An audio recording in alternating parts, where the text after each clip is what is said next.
I know the weather is not so good. It was so humid when we came here, and it's like we all experience cold, snow, rain in our throats. So please bear with me tonight. And praise God. Let's open our Bible in the book of Romans chapter 6, verses 1 to 6.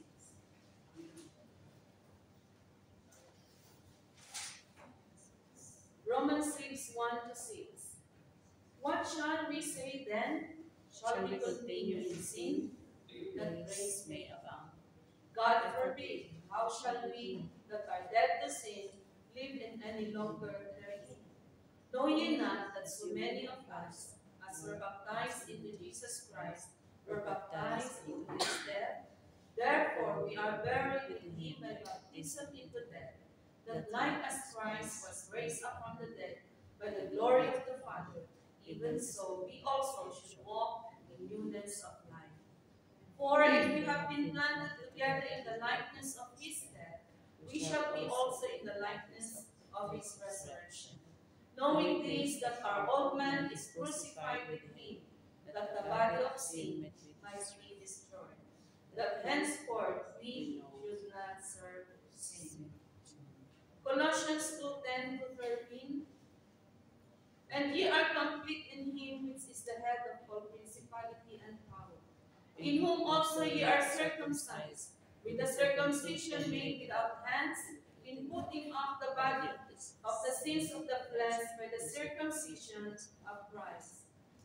Buried with him in baptism, wherein also ye are risen with him, through the faith of the operation of God, who had raised him from the dead, and you being dead in your sins, and the uncircumcision of your flesh, had he quickened together with him, having forgiven you all trespasses. And lastly, in Acts 22:16.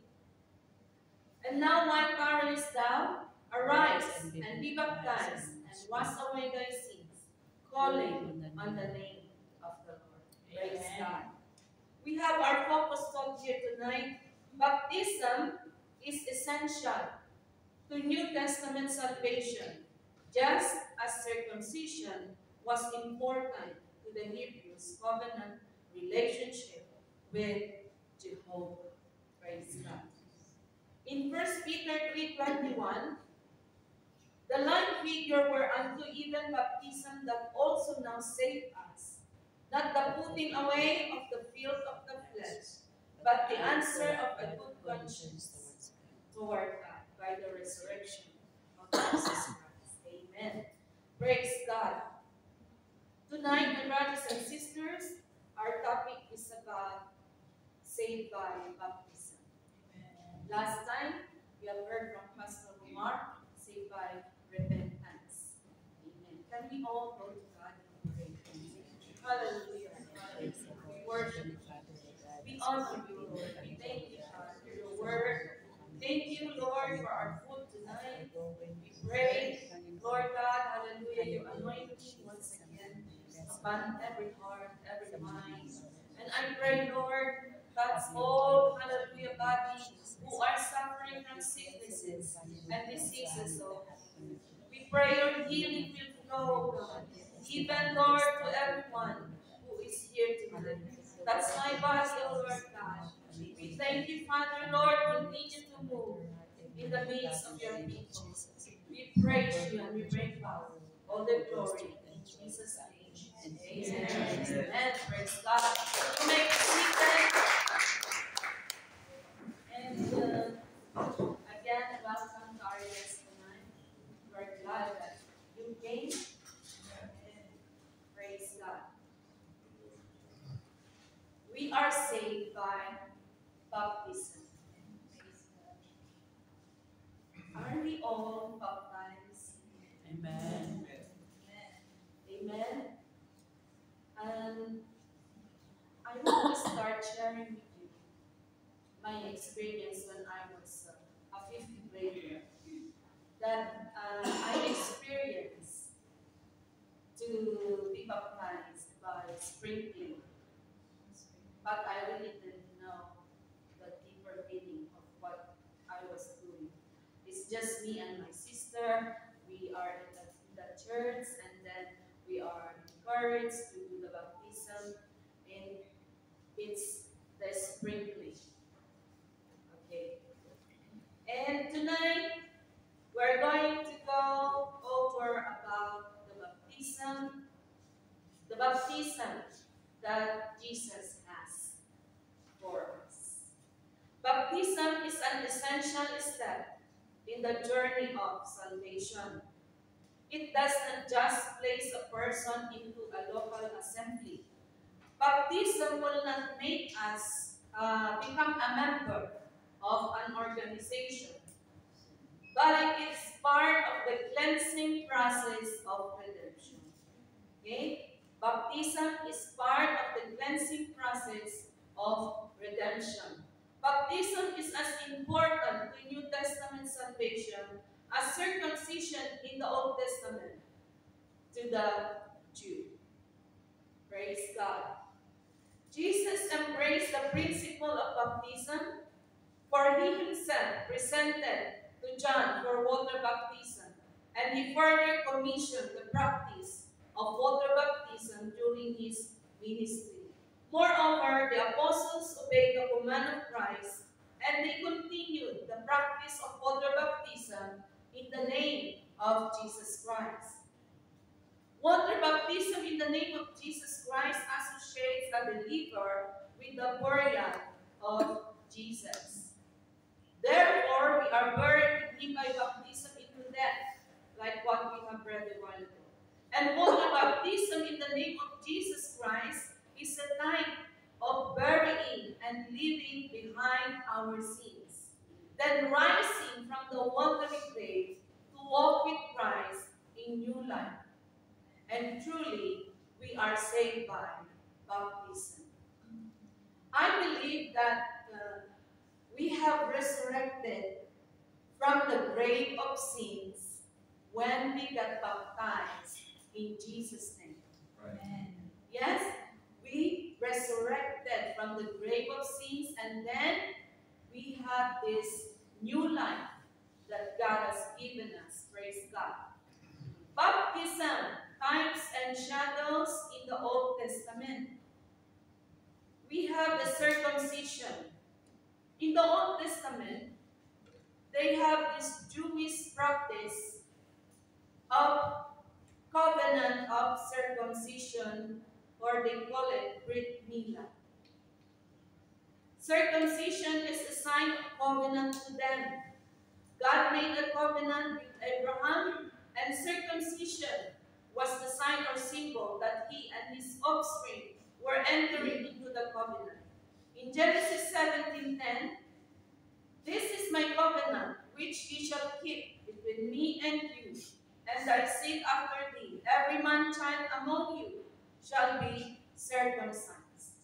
So, Abraham, praise God, has to teach this to his fellow men, to the Jewish people, and they have to keep this commandment. It was to be performed when the male infant was 8 days old. 8 days old.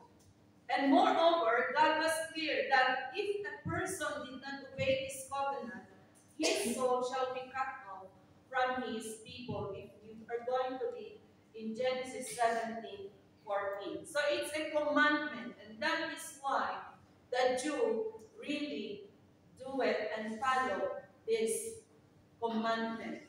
And this is the covenant between God and the Jewish people. The practice of circumcision was not just an Old Testament ritual. It continued into the time of Christ and his disciples. John the Baptist was circumcised, as was Jesus Christ himself. In Tagalog, tuli. Right? So we know this because in Philippines, our sons, they have undergone this circumcision. Praise God.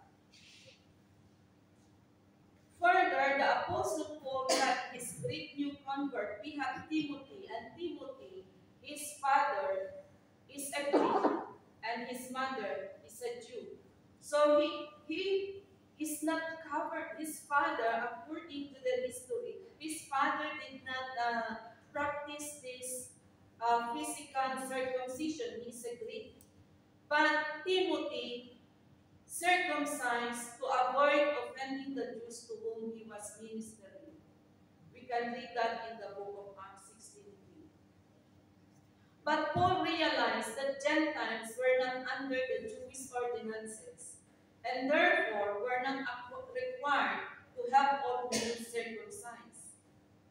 But in Acts 15:1, men came from Judea saying, except ye be circumcised after the manner of Moses, ye cannot be saved. So Paul and Barnabas and the elders at Jerusalem held a meeting. They have general meeting and conference to discuss what to do, because this issue is coming that except you be circumcised, it says that ye cannot be saved. And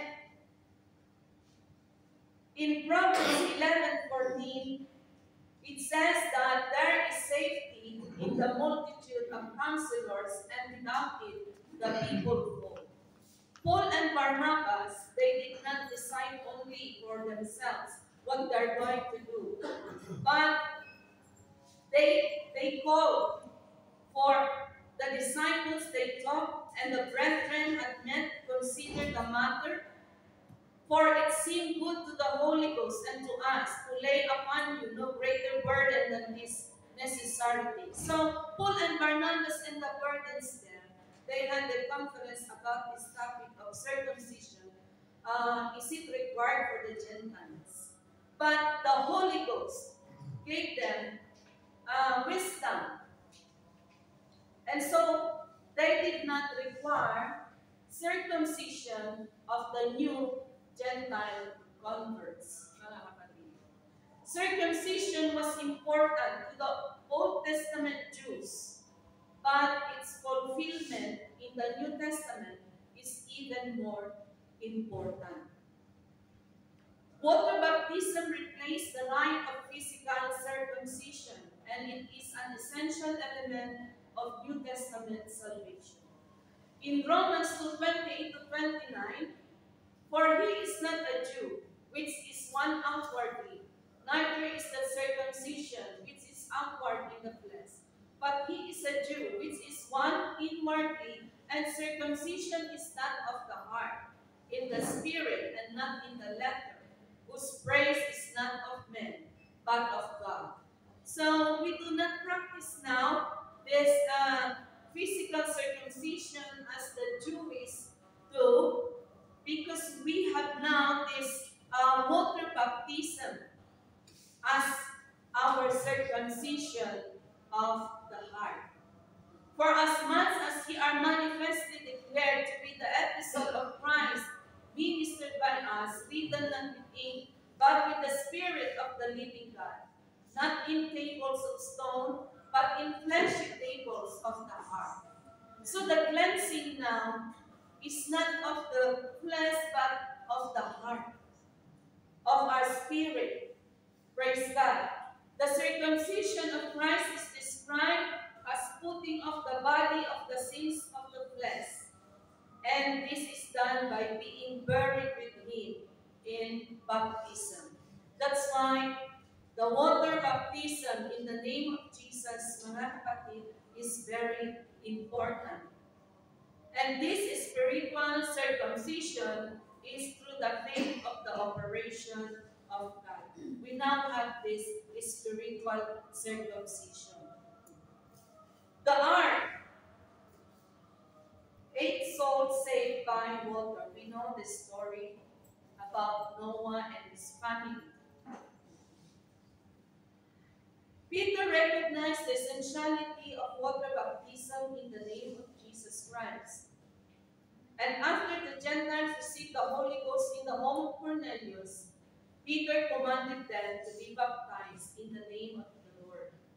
We know Peter preached, they received the Holy Ghost, and then he advised them that they must get baptized in water. Mga kapatid.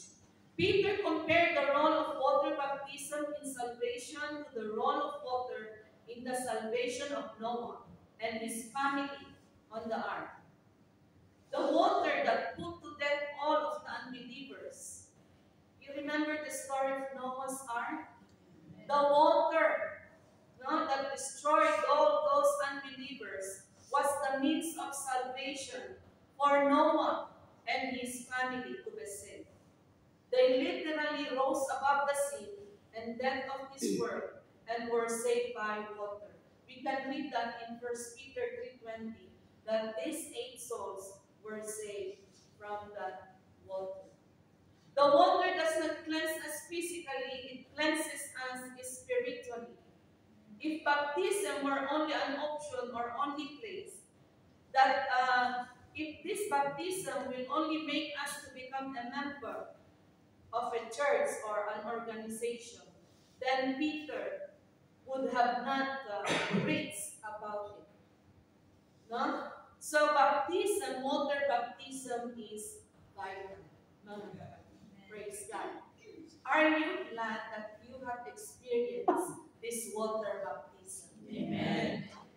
This is a familiar topic, but it's good to go over and to be reminded all the time.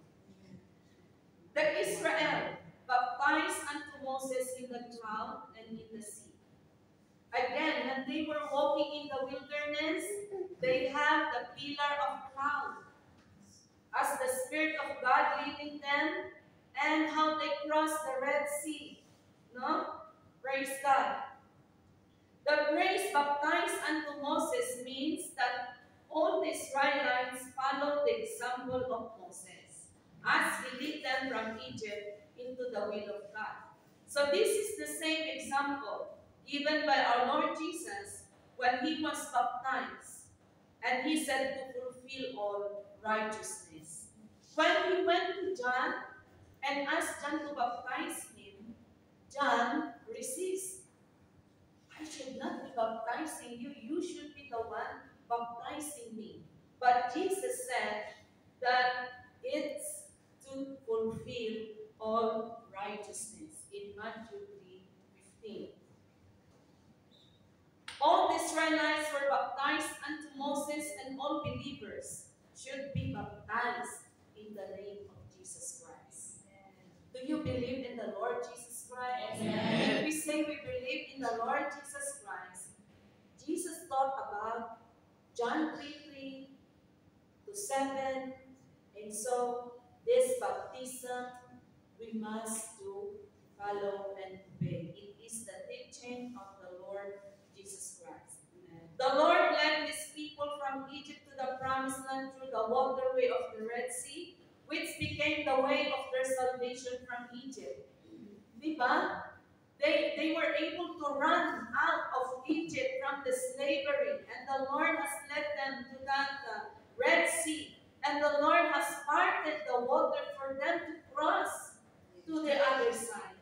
It is a time of salvation, mga kapatid. Praise God. Interestingly, he also has chosen the waterway as a point of essential salvation for us. There is no other way to receive remission of sins than through water baptism in the name of Jesus Christ. So, if we think that, I've already repented of my sins, I don't need to get baptized in water. Sometimes we encounter people having that reasoning, no? But we have to continue to pray and encourage them. If you are teaching or in your life group, like that, we have to encourage them, praise God, that we do not stop in repentance, mga kapatid. We have to obey the baptism in the name of the Lord Jesus Christ for the remission of sin. The brazen laver, okay, in the Old Testament, we have the tabernacle. And in the tabernacle, there is this 3 division, the outer court, the holy place, and the holiest of holies. We're not going to go about the tabernacle. So, just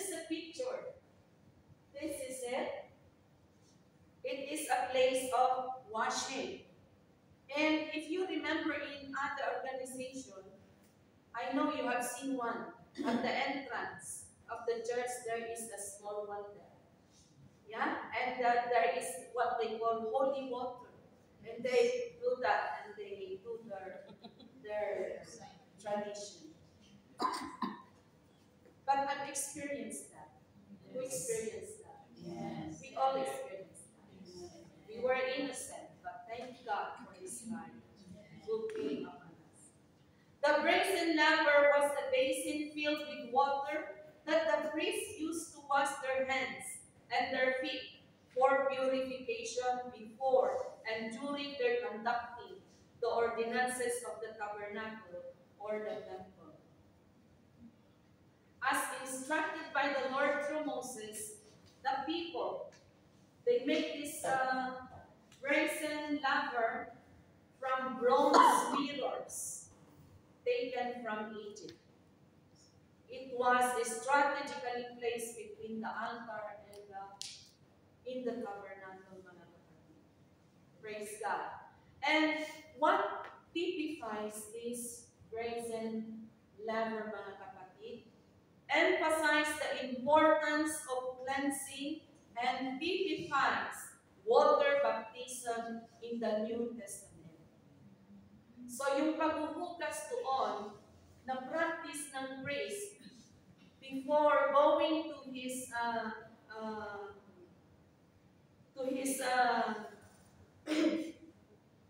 before entering to the holy place and to the holiest of holies, he needs to be cleansed.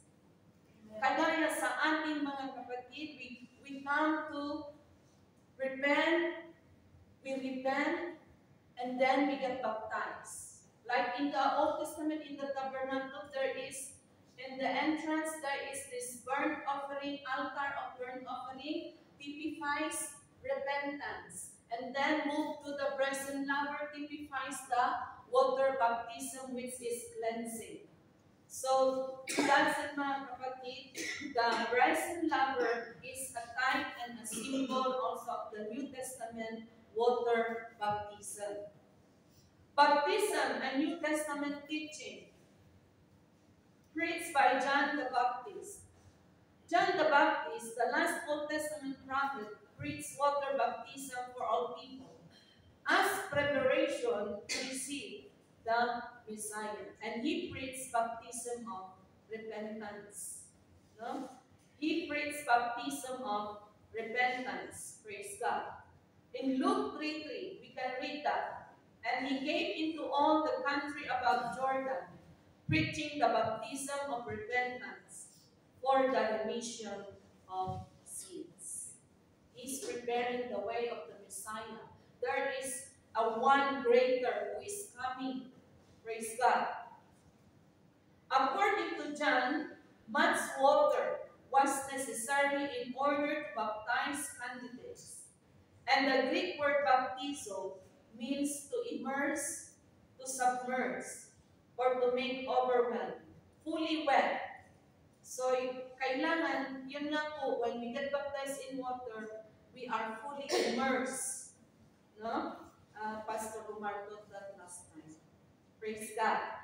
So, I was glad when I received the truth of God's word, that from the sprinkling, I get baptized in the correct formula. In the name of Jesus Christ. Immersion. John the Baptist was so called because of his doctrine of baptism. Baptism could never be biblically administered by the sprinkling, for the meaning of the word itself would preclude such an idea, because the idea of sprinkling came from the unbiblical practice of some who baptize infants. We know that. In Philippines, we know that. No? That we baptize children or babies without their knowledge. They don't know yet. They don't understand yet what is that. And we are bringing them to the priest or to the minister without their knowledge. And so they, with sprinkling. But the word sprinkling in Greek is baptizo. So it's very different. John gave us two important principles of baptism. One is the baptism is done in water by immersion. We must be sure that our baptism in water is by immersion. Yes. Amen? And number two, baptism is done for the remission of sins and not to become a member of an organization. Yes. I heard people say that I don't want to get baptized. Somebody is asking me to get baptized to be a member of the church. But as we study the Word of God, it teaches us that water baptism is for the remission of sins. And I hope before we get baptized in water, we really understood what we have received, the water baptism. But look, in St. Paul's Cathedral in Rome, is a baptismal tank. There is a baptismal tank there. And it says here that obviously the early Catholics believed in water baptism by immersion. Amen. See? Praise God. Commissioned by Jesus. Jesus Christ and his disciples baptized people as did John the Baptist. Although it is probable that at the beginning of his ministry, our Lord baptized those who believed in him, he not long afterward delegated this work to his disciples. So he gave now the commission, the mission to his disciples. And the scriptures are clear that Jesus commanded water baptism and that he and his disciples baptized more, mga kapatid. John 4:1-2. When therefore the Lord knew how the Pharisees had heard that Jesus made and baptized more disciples than John, though Jesus himself baptized not but his disciples. During his ministry, Jesus and his disciples, they baptized more than John. Okay? The Gospels of Matthew and Mark both record that our Lord commissioned his disciples to baptize.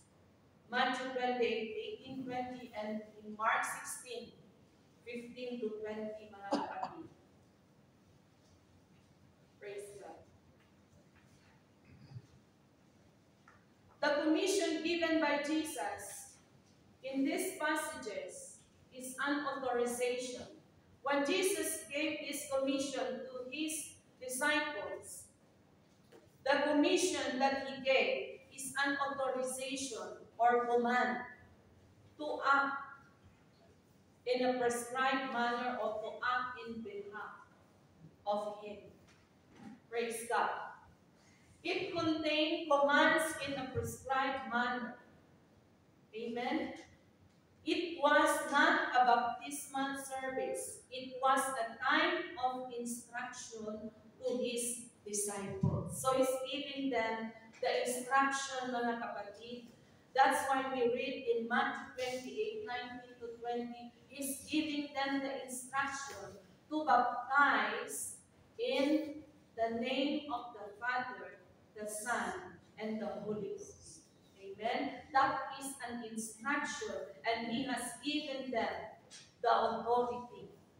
Praise God. Pattern initiated at Pentecost. The disciples were already baptized by water, and at Pentecost, they were filled with the Holy Ghost. Praise God. The Lord described this experience in John 7:38 as rivers of living water flowing from within a person. Well, how did you feel when you rise from the water after your baptism? How did you feel?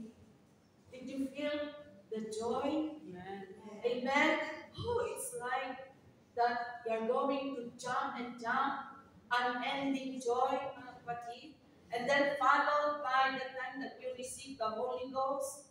Praise God. It's an overwhelming joy. Praise God. It's like a rivers of living water that flows from within. Amen. Praise God. Hallelujah.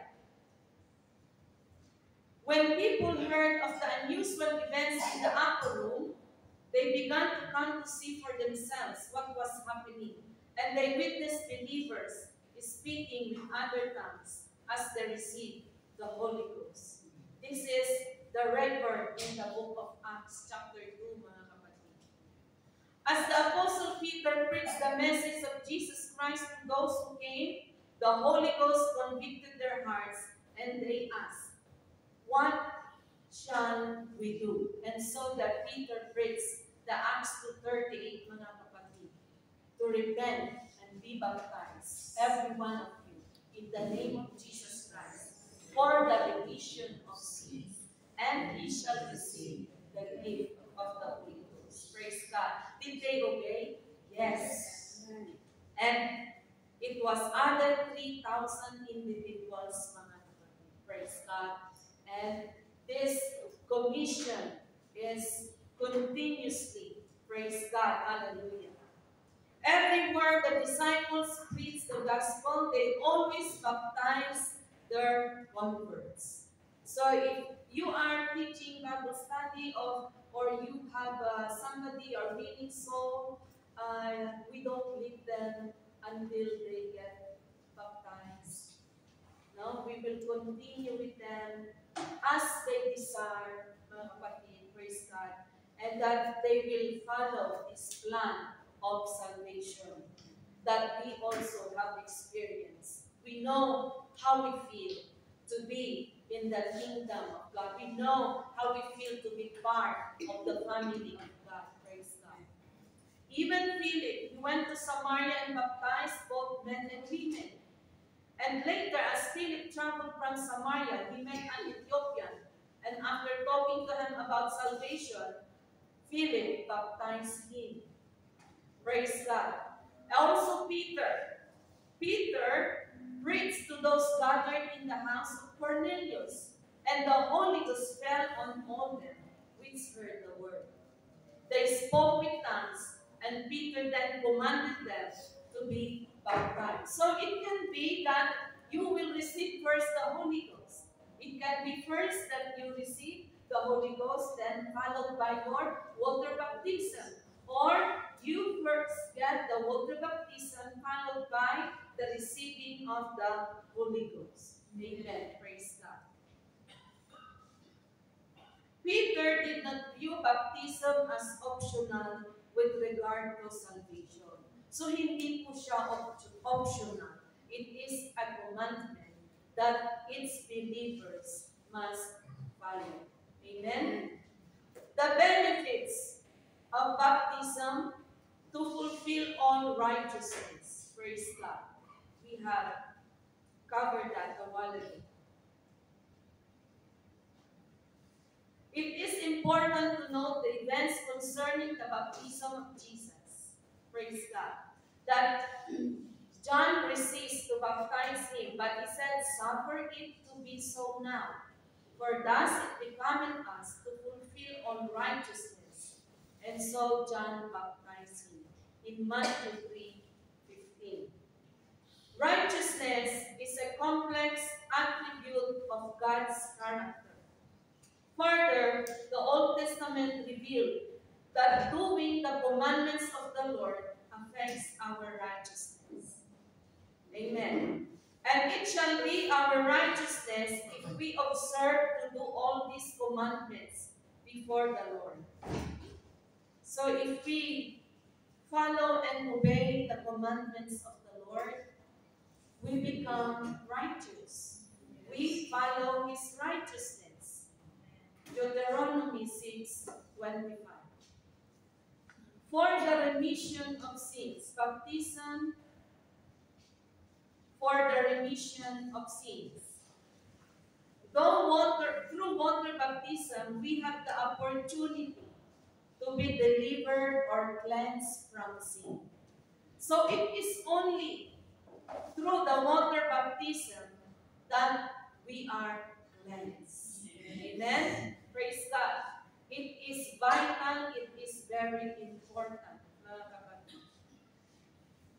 Through water baptism, we have the opportunity to be delivered or cleansed from sin. In recounting his conversion experience, Paul recalled the words of Ananias when he told Paul to be baptized and wash away thy sins, calling on the name of the Lord, in Acts 22:16. So the washing of water baptism brings about the remission of sins. To identify us with Christ's burial is one of the benefits of water baptism. So when we get baptized in water, then we are being identified with Christ's burial. Amen? Praise God. In Romans 6, the Apostle Paul described baptism as being buried with Christ by baptism into death. Kasi doon na nga, we are buried. We buried our sins through the water baptism and we will rise to have a new life. Praise God. The watery grave is where our sins are buried. They were all buried in the water, in the power of the name of Jesus Christ. That is why when you get baptized, be sure that in the name of Jesus Christ and not in the name of the Father, Son, and Holy Ghost. Amen. If you doubt your baptism, then you have to decide to be sure. Amen? Because the power is in the name. Amen. Palakpakan po natin.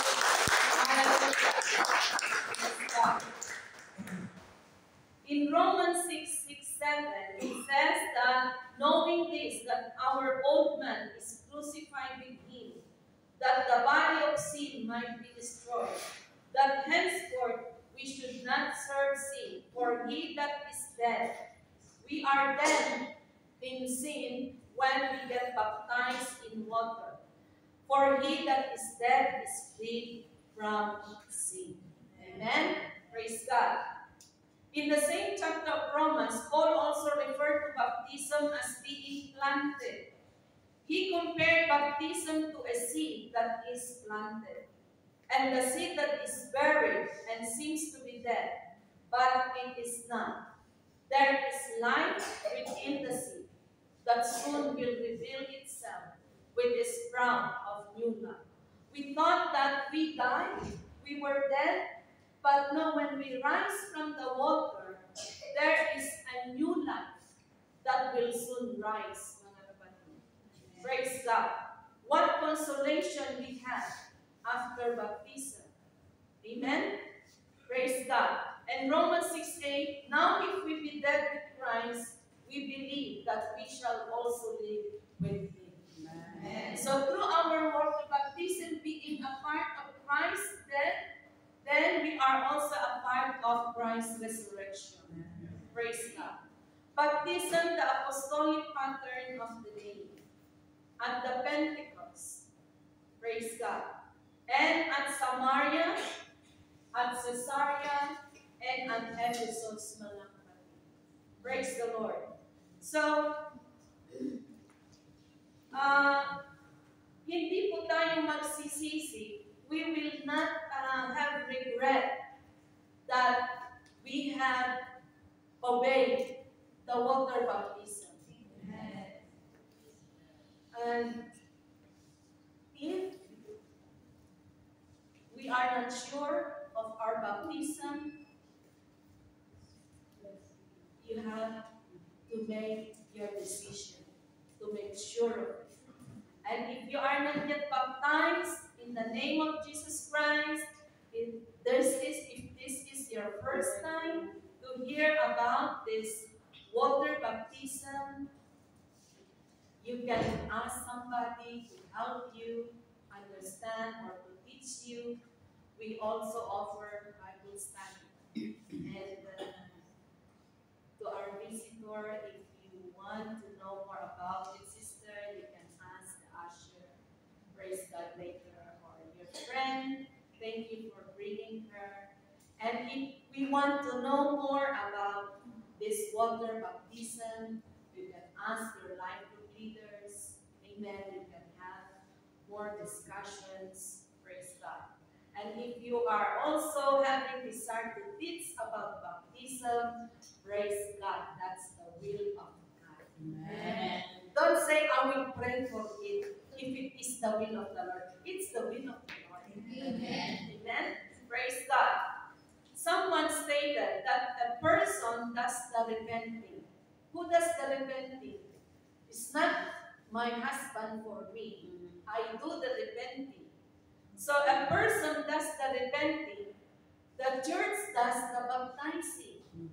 The church does the baptizing through the leadership of our pastors and authorized leaders. And then God fills with the Holy Ghost. Amen. So there is a part for everyone. We do the repenting, the body of Christ, the church, through the leadership and authority of our pastor. They do the baptizing, and then God fills us with the Holy Ghost. Amen. Baptism is very important, though it is a one-time rite in the life of an individual. Like circumcision, it must be carried out biblically for it to do its intended work of circumcising the heart. So it is very important to the Jewish people, the circumcision. For us, it is very vital and important, the water baptism. Remission of sins is necessary. Praise God. If a believer does not have his sins remitted, he will continue to live with sins that drag and weigh him down. The power is in the name. No? And then God gives us the power of the Holy Ghost so that we can continue after we have received this water baptism. A person's sins are washed away only when the name of the Lord is called over him in water baptism. That's why it is not in the name of the Father, the Son, and the Holy Ghost. It is in the name. It is the divine plan of God. For no other name can cleanse a person from sin. And if we read in Acts 4:12, neither is there salvation in any other, for there is none other name under heaven given among men, whereby we must be saved. Are we glad? We are glad to be saved by baptism in the name of Jesus Christ for the remission of our sins. Can we worship?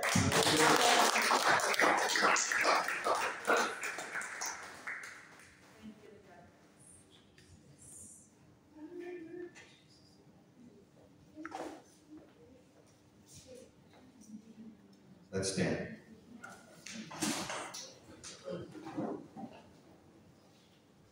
What a wonderful privilege it is to be buried with Christ in baptism.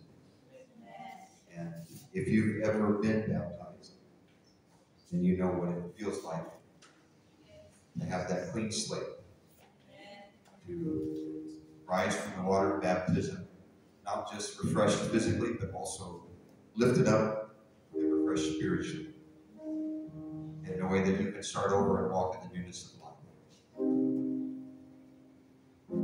There is a tendency sometimes to postpone a decision like that because it really should be a lifetime commitment. And there are many people who hesitate because it's going to mean I have to give up some things. It's going to mean I have to change some things because now I'm going to serve the Lord. The same reason that some couples, maybe the man or the woman, keeps delaying the marriage because they're struggling with the commitment that it will require. They know it means I'm going to have to forsake all of it. So we always encourage people, when you make the decision to be baptized, remember that you're making a commitment to serve the Lord. Yes. And it's not something we just do lightly. And when we believe and are baptized, that's the important thing. If there's no belief there, then we're just getting wet. What does that mean? It means I can't get baptized because my mom and dad want me to get baptized, because my wife wants me to get baptized. I can't get baptized because I am embarrassed maybe that I'm the only one in the Bible study who didn't get baptized. No, I should be baptized because in my heart I truly believe that Jesus died for me and that he rose again. And I have decided I want to follow him. And I'm making this commitment to him. I'm going to serve the Lord. I encourage you to seek him and pray and prepare your heart, because if you have never made this commitment, don't delay this. Don't keep putting it off. Make a decision today to serve the Lord. Let's pray. Lord, I thank you for all that you're doing in our lives. And we thank you for the privilege and the gift of salvation. Thank you.